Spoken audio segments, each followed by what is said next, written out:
Good morning, everybody. It is 9 a.m. on this Tuesday, and it is 8 degrees out there. But boy, we're going to be adding about 20 degrees on top of it, right, Patrick? Eventually today? Yeah, sometime. Yeah, by this afternoon, we'll be up to like 30, 32. Okay. But by then, it's going to be breezy and snowing, and that's going to still make it feel cold. So, yeah, the wind chill is going to be pretty nasty then at that point. Huh? Yeah, yes. Hey, a question, is the snow possibly going to affect the evening commute? I think so, it could. There could be some snow this afternoon, and then it really picks up from Buffalo to Niagara Falls this evening. So yes, there could be some moderate snow for the commute. And that's, for the northern sections, not so much for areas south of Buffalo. There will be some snow showers, but we'll get to it, show you what we got. Okay. It is cold, that is for sure. Let's get to your maps and show you the forecast trend for today. We're in the teens, we're in the single digits now, teens, and then we go to low or upper 20s, low 30s with snow showers this afternoon. There you can see that breeze picking up too. There's the snow moving through Detroit and Cleveland. It's not going to be a lot, but this is a 4 o'clock snapshot of snow showers this afternoon. Tomorrow morning, it's snowing, so the morning drive could be a little slippery, but it changes to rain and then back to snow again in the afternoon. So tomorrow we'll likely see more rain than snow. And here's Future Look in motion. There's the snow showers this afternoon. It picks up this evening across the Buffalo area and the Falls. And then tomorrow morning, widespread snow. And there you can see it mixes to rain and then back to snow in the afternoon. So that's really going to keep accumulations down. So that's for tomorrow. Thursday, some lake effect snow showers, nothing too terribly heavy. And then on Friday, 31, mainly dry, and then some snow showers, Melissa, this weekend. It looks like Saturday and Sunday. Sunday will be very reminiscent of yesterday, a high near 20. Yeah, really cold, Arctic cold. But then it does warm up a bit, it looks like, as we head into next week. I'm coming down, okay? Coming downstairs, yes. I'm cold. All right, I will not talk to you. Come down, warm up, and we'll chat with you a little later on Daybreak. Okay. All right, first this morning, we are working to learn more about the person of interest in last month's shooting of New York Jets player Chris Boyd, and it appears there's a Western New York connection. We first reported last night that the man was taken into custody yesterday in Amherst. The 29-year-old cornerback was shot in the chest in Manhattan on November 16th, and this surveillance video shows the shooting as it unfolded. Boyd was critically hurt, but he has since made a recovery, even visiting his teammates last week. U.S. Marshals were involved in apprehending the person of interest, but referred us to Amherst Police for more information. We have reached out to Amherst Police, and at this hour, we are still waiting for more details. A Buffalo woman will spend the next 15 years behind bars for intentionally driving into 2 men and killing one of them. In May of last year, 22-year-old Ayanna Scott got into an argument near the Delta Sonic on Walden Avenue and then sped up toward the men as they crossed Union Road. One of the victims, 21-year-old Demario Patterson, later died at ECMC. Scott pleaded guilty to first-degree manslaughter last month. The city of Buffalo is on a mission to clear away blight. We told you last month about the plan to sell off city-owned properties for as little as $1,000 a month. It's the homestead plan, they call it. But now there's more. Now the Common Council could be targeting people who own vacant lots and don't do anything with them. Daybreak's Natalie Foss has more. 2 Common Council members are looking into progressive taxes for property owners who own derelict properties or vacant lots and year after year continue to not do anything about them. Councilmember Leah Halton Pope and Councilmember David Rivera are looking into whether this progressive tax could be a viable option in order to cut down on lots and buildings that have been vacant for years, contributing to blight. They're working with the city's law, inspections, and finance departments to see if more fees and charges would also be a better option. Halton Pope said many of the properties have out-of-town owners. I think you have to hold people accountable. I think if you don't care about my neighborhood, my community, I certainly do. And if you don't want to take care of it, then we need to figure out, is there a mechanism for us to take it and maybe sell it to somebody else? And so I think by having a tax on it, it allows you to do to put it in interim, and then that allows a responsible person to take it over in the long run. They hope that with a progressive tax, it will provide an easier avenue to move buildings and vacant lots out of the hands of those who don't have any plans to change them and into the hands of those who are responsible and want to develop them. The overall goal is to beautify neighborhoods and find responsible owners who could restore those neighborhoods into their fullest potential. On your side at Buffalo City Hall, Natalie Foss, Channel 2 News. Natalie, thank you. In other news this morning, 4 people in 2 incidents have now been charged for poaching deer in the town and the city of Tonawanda in recent weeks. Shooting from the road and in a park. 2 on your side's Rob Hackford joins us live in the newsroom this morning with a closer look at something police say often goes unreported, but a warning for a lot of people out there, Rob. Yeah, indeed, Melissa. Warning from police saying this is unsafe in highly populated areas. Officials with the state DEC, though, want to emphasize that the vast majority of hunters follow the rules, hunting in those safe areas and wooded areas. But these 2 cases from November and earlier this month, as we've reported, were reported because they were in those areas with a lot of people. The first case happened around 2 a.m. on November 15th at Veterans Memorial Park in the city of Tonawanda. A city police officer was patrolling the area, found 3 people with a 10-point buck and a doe in the back of their pickup, which had allegedly been shot from the vehicle in the park with a .22 caliber rifle. The driver was also charged with DWI. The second case happened on December 1st along Ellicott Creek Road in the town of Tonawanda, where neighbors called about hearing gunshots. As state conservation officers say, a Buffalo man was later charged and arrested by police for killing deer alongside the road there. Hunting is obviously illegal in populated areas like the city and town of Tonawanda, and police say for good reason. Veterans Park is located within a residential area. On the one border, there are houses. We're talking 50 to 100 yards away, homes with people sleeping inside them, but specifically a rifle type caliber. They're going thousands of feet per second. And when you equate, a mile is 5,280 feet, and a rifle bullet is covering potentially several thousand feet in 1 second, that bullet makes it a mile as if it doesn't strike something within a few seconds. Well, the captain says the 3 suspected poachers at Veterans Park were issued 24 tickets, including firing from a roadway and vehicle and using a spotlight for hunting at night.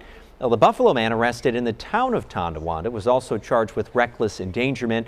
Now, regular deer season across our region just ended, but muzzle loading and bow hunting continue. On your side in the newsroom, Rob Hackford, Channel 2 News. Melissa. All right, very good reminder there, Rob. Thank you. Well, one of Western New York's first cannabis dispensaries and the first in the city of Buffalo will soon be closing its doors. And the owner says that the decision is because of an issue that we've had in the spotlight for months now. When Dank 716 first opened, it was among the first to be licensed in all of New York State. And now there are more than 500 licensed dispensaries across New York. The owner of Dank says he believes it will be difficult for all of these businesses to succeed, especially as new places open. He says after the initial boom in business, he now has hit a point where he doesn't believe that downtown Buffalo is a viable location to stay open. Either way, he says he is grateful for the opportunity to have been part of the community. We truly consider ourselves to be a success story of the card program. We did well here. We're not leaving on horrible terms. We're happy we're leaving on our own terms. People keep saying sorry. There's nothing to be sorry about here. We had a wonderful run on this corner in downtown Buffalo. But some good news. The owner says there are several interested parties already inquiring about that property on Main Street. Stay with us. We've got a lot more coming up after the break, including talk about the Buffalo Bills and Sabres and also Trader Joe's. What do you like to buy there? We'll have your answers coming up. Welcome back, everybody. It is 9/11 on Daybreak, and the Bills are heading to Foxborough this week, looking to send a message to the Patriots this Sunday. The Patriots may be among the NFL's best teams record-wise, but the Bills are a battle-tested team. They've had explosive victories against teams like the Ravens, the Chiefs, the Bucs, and most recently the Bengals. And those are all teams that are capable of putting up a lot of points. During those games, Josh Allen has made incredible plays to secure the win for the Bills. With his most recent performance against the Bengals, Allen's once again entering the MVP conversation. Head coach Sean McDermott spoke about Allen's ability to take over the game. He's just got this it factor that is hard to question and hard to defend. So it's just a special quality that not a lot of people have, not a lot of players, not a lot of performers have. And kickoff against the Pats is Sunday at 1. Yeah, I saw a meme that was out there about the only quarterback to beat others in this group is Josh Allen, and it was, Joe Burrow and Lamar Jackson and Mahomes. Mahomes, right. And who was the one to, none of them beat each other except Josh Allen beat the other three. Yeah, I don't know, but I'm feeling good about this game on Sunday. Also, the defense that the Patriots started the season with has gone significantly downhill compared to where they started. So maybe there's some good vibes there.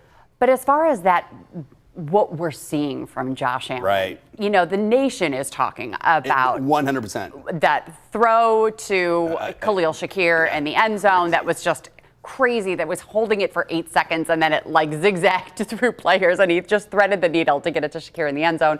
And then the 40-yard run and the 15-yard on the third down. You know what I'm talking about. It's kind of like he goes, I'll take it from here, guys. Yes, I got this. But we expect it. Do we expect that now from him? Well, but I kind of think we do. If we don't see plays like that, it's well, why wasn't Josh good this game? And he may have been just as good as every other QB1. I think there's two examples of possible comebacks in the playoffs that didn't happen recently. So that, okay, that's so what? I mean, he's had so many comebacks anyway. But we have seen so many games this season also where we're he's not playing like an MVP caliber. That Atlanta game, and no, it's just remember we were something seems off. Right. Not just him, but the whole offense, right? Yes. And it seemed to. And then you have moments of greatness, and it's there's our MVP. But that's how the whole season has been. Right. And think about this. Even with the losses, every Bills game has been terribly entertaining, right? They've all been really interesting games. Yeah. There's been no blowouts. No. There's been no really low 10 to 6 games. Yeah, they've all had some excitement level, even if it came in a loss. I don't know. It's just, or nail biting, which sometimes you don't want. There just hasn't been a boring Bills game. Right. Yeah. So we're hoping that this will be an exciting one with a W at the end of it Let's for hope. the Bills on Sunday, 1 p.m. in Foxborough. Weather-wise? It looks chilly, probably upper 30s, not too bad. There could be some snow. We'll see. There could be a system. Maybe it's snow, maybe it's a rain-snow mix. There could be some weather impact on Sunday. Yeah. Hopefully, Bills Mafia will travel and go to this game. Do historically we show up well to New England? I mean, last year, it depends. Yeah, I don't know. Just with the history. I feel like Bills Mafia travel everywhere. No, I know, but this just game in particular, and the fact that the NFL put it as a 1 p.m. game, because they probably thought early on that there was going to be no competition. At this point, the Bills would be, you would have everything locked up. Right. But what a game! Point. Yeah, that it is. It's probably the game of the week Sunday. Think about it, unless there's some NFC game I'm not thinking about. Yeah. All right. And Josh Allen, well, he wears these caps for home games. And this latest one, this Billustration cap, you've got a few more hours to bid on it. He autographed it. It was designed by 3-year-old Ruby. And all of the proceeds go to the Patricia Allen Fund at Oshai Children's Hospital. Ruby was diagnosed with Weaver syndrome, which is a genetic condition that causes some developmental delays. It hasn't stopped her love of swimming and definitely her love of the Buffalo Bills. This cap has the highest total bids so far, sitting at $19,000 and counting. Again, bidding ends tonight at 8 p.m. Great to see. And again, we talked about this yesterday. I think a lot of it may have had to do with the national attention that these caps got this week. But to think that somebody is bidding $19,000 for a Josh Allen autograph cap, but of course, all of the proceeds going to Oshai Children's Hospital. Great stuff. Very cool. Sabres. Wow. The trouble on the roads is just, they are getting just beaten so badly, and they were burned by the Flames last night in Calgary. They are midway through their 6-game road trip. They have lost the last 3 games, all 3 on the road. The latest loss came last night, 7-4 to the Flames. And after going scoreless in the first period, the Sabres actually managed to show some life in the second when Tage Thompson scored a power play goal. And then the Sabres actually scored 3 goals in the second to get really back into the game.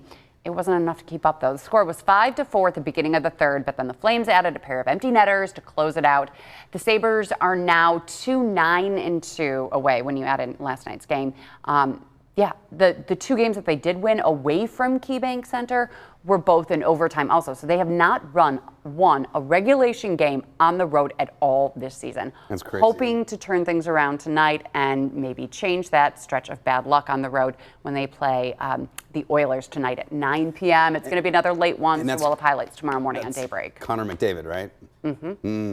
However, didn't we beat them when they came here? We did beat them like in November. We did. Yeah. With Connor McGregor. So yeah. Connor McDavid. Connor McGregor. That's Yeah. Well, the UFC guy. Oh yeah. Right? Oh yeah. And he was in that would make the games more entertaining. What movie was he just in? Right? The movie made famous by Patrick Swayze. Dirty Dancing? No, he was not in Dirty Dancing. Ghost? There was a remake of a Patrick Swayze movie called Ghost. No, not that was a good one. It was he's like a bar Roadhouse. Conor McGregor was in the remake of Roadhouse. This show just went. My brain hurts so bad right now. We're going to take a break. We'll talk Trader Joe's and what you are encouraging us to buy. Not an ad for Trader Joe's, but a new one opening in Western New York. We'll talk about it coming up. The new year is around the corner, and we are shining a spotlight on a familiar face who's using his platform for much more than just hype. DJ Milk is the official DJ for the Bills, the Sabres, the Bandits, and the UB Bulls. Not a bad gig. But for the past 6 years, he's also been teaming up with the Independent Health Foundation to power programs like First Night on New Year's Eve. Every year, we're always trying to recreate it a little bit, right? Make it even more exciting. This year, I would tell you that I feel like we've kind of hit a real sweet spot with young kids as well as older kids. I always try to get grandparents and cousins. I want it to be a family vibe, but I really do feel like the young people are going to be absolutely excited about all the things we have to offer. And right now you can buy one of these family party packs at certain top stores for $25. And it's cool. There's a disco ball and games and fun things in there and like the 2026 glasses and the whole 9 yards. But DJ Milk, he's at like every event that I'm hosting, DJ Milk is there doing the DJing afterwards. That's right. And he gives a lot of his time, and he gives so much to this community. And he really is a fun DJ that can, as he said, like, kind of gear himself toward the kids when he needs to, but the adults also. And during Bills games, at the beginning of the game, as the team is out warming up on the field, he does practices too, doesn't he? Right, and training camp, and he's spinning the music, and just has so much fun. He's just a great guy. He is. He was here in studio doing something with Janet. They did their ADE or something. What was it called? With Janet Snyder. Janet Snyder. What was it called? Yes, Arts to Entertainment, A to E. And so, that's right. But that was years ago. I know. We've seen him a lot since then. I've seen him in a lot of events too, and it's great that he's kind of spearheading this. Yeah. So First Night is a great thing, and you should check out those party packs if you haven't already. Okay. Also, Trader Joe's, the second location in Western New York, will be opening its doors on Transit Road in the Eastgate Plaza. We now know when. It's going to be happening on Friday morning at 9 a.m. There will be a ceremonial ribbon cutting, and the new store will be open daily from 9 to 9. A lot of Northtowners are happy that the current Trader Joe's location, hopefully some of those shoppers will go to this one because apparently the parking and the aisles are very, very packed at the one on Niagara Falls Boulevard right by the Best Buy Plaza, which the first one is.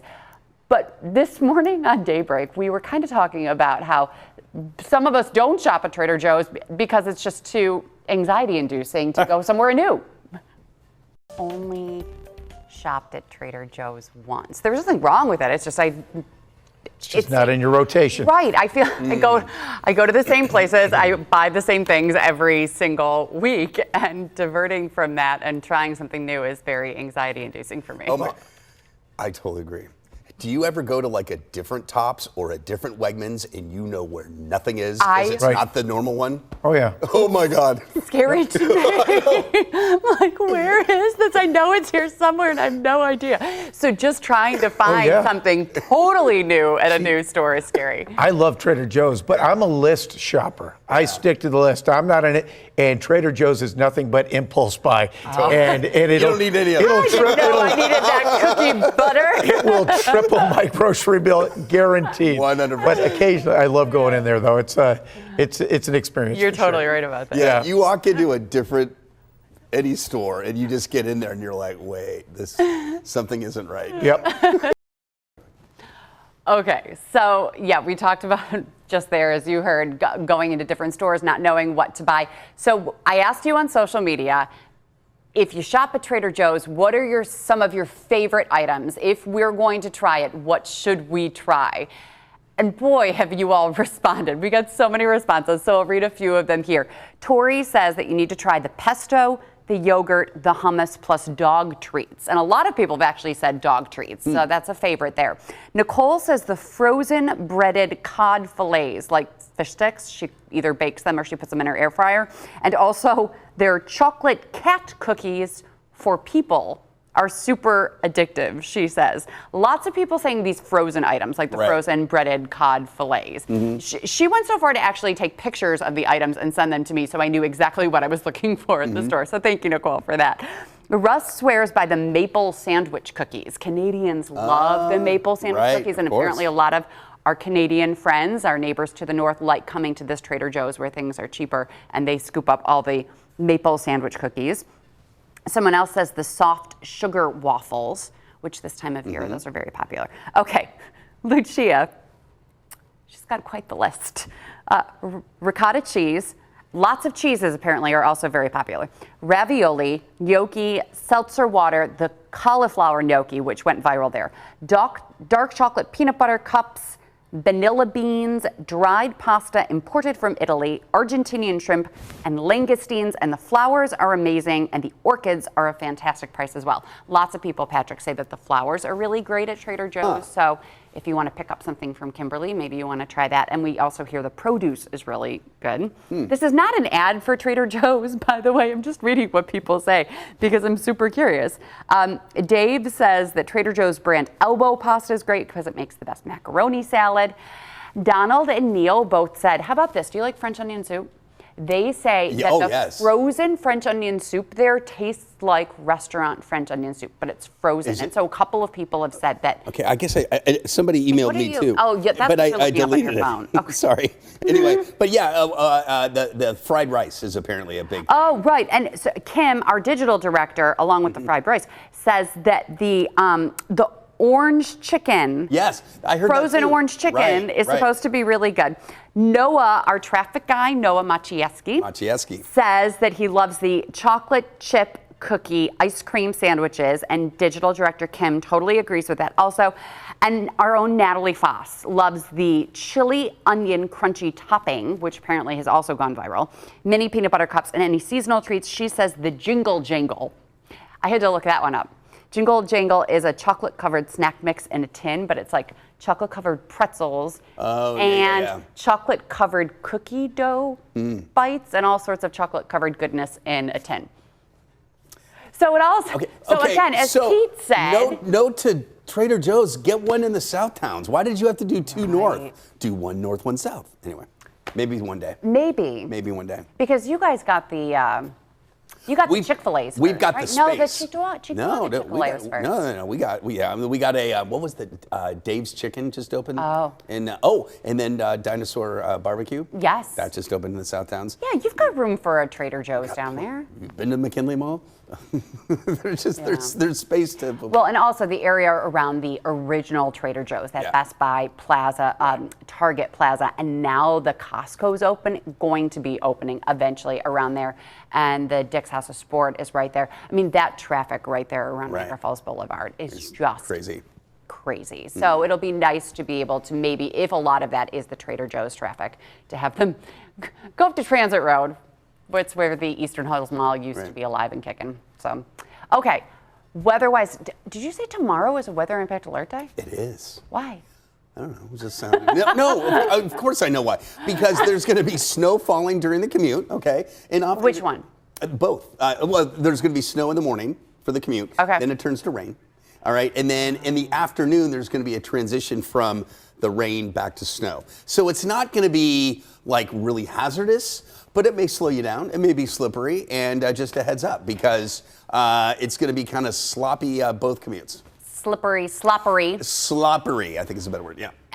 So this rain turning to snow mix, are we thinking ice at all? It is going to, the transition to cold, back to cold will be gradual, okay? So it's not gonna be like an instant freeze that can happen around here. So it does go back to snow, but I'm not too worried about ice. All right. Yeah. And evening commute also today could potentially have snow up in Buffalo and the north. There will be. In fact, it could be moderate. Thank you for that. Yeah, you're right. Maybe we should have had a weather. No, we're going to keep it for tomorrow. Heads up for the next 3 commutes. All right, bye, everybody. Be careful if you're heading out to Trader Joe's on your evening commute.